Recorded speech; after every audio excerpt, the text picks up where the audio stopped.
आपण पाहत आहात लाईव्ह महाराष्ट्र पोलीस टाइम्स।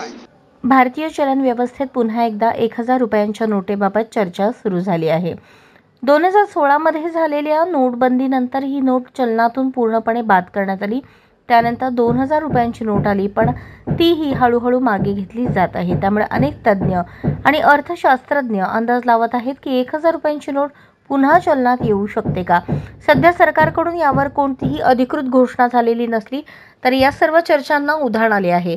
भविष्यात 1000 रुपयांची नोट पुन्हा चलनात आणली जाईल का याबाबत निश्चित माहिती नाही। मात्र अर्थव्यवस्थेच्या गरजेनुसार आणि डिजिटल व्यवहारांना चालना देण्याच्या उद्देशाने सरकार महत्त्वाचे निर्णय घेत आहे। सोन्याच्या वाढत्या किमती, चलन व्यवस्थापन आणि महागाईचा विचार करता मोठ्या मूल्याच्या नोटांबाबत वेगवेगळे अंदाज लावले जात आहेत।